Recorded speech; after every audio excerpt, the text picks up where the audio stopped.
Good morning. I'm Natalia Willette, and I'm a real estate attorney here in the state of Florida. And today I'm going to discuss with you something in the Florida Bar or as is residential contract that you may want to consider, and that is the financing clause, paragraph 8. Now, most of you are wholesalers, real estate investors, and you like to acquire the property for cash. So if you go and approach somebody, you are probably going to select paragraph 8A in the as is standard Florida Bar contract.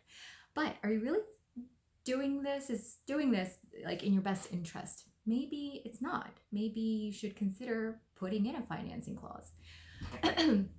So when you acquire property, you are either acquiring it with an assumption contract and hoping for the best, that the end party actually does their part, or you are acquiring it through a hard money lender, but still managing to select 8A. Why are you doing that? What are you missing out on? So let's discuss the financing clause. If you were to select paragraph 8B, so that's the paragraph that has to do with financing, then what you're doing is you're providing yourself an opportunity to get out of the contract and get back your deposit if you are not able to get financing. And there's lots of different reasons that you might not be able to get financing that you thought you could get. Maybe the lender that you were talking to doesn't think that you're creditworthy. Maybe you don't have enough deals under your belt for them to actually agree to provide that hard money lending financing option.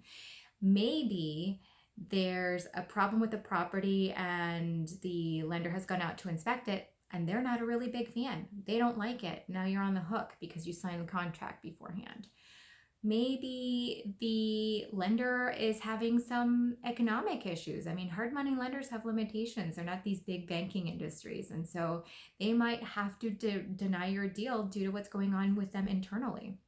Whatever the reason might be, if you put in a financing contingency, what you're permitting is a couple of things. One, you're given a certain time period under the contract, up to 30 days if you don't put anything in the contract specifically, to get that loan approval. Now, most of you will close your deals within a couple of weeks, but still, that gives you that cushion of time.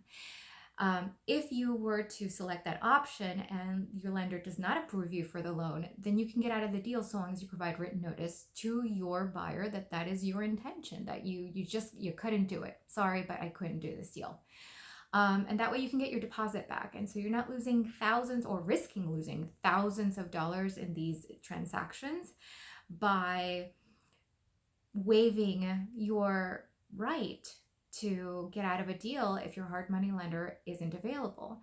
Another reason that you might want to use financing and actually mark the financing contingency is that you might be able to acquire the property for a little bit more or turn it into a flip if you haven't been able to find an end buyer.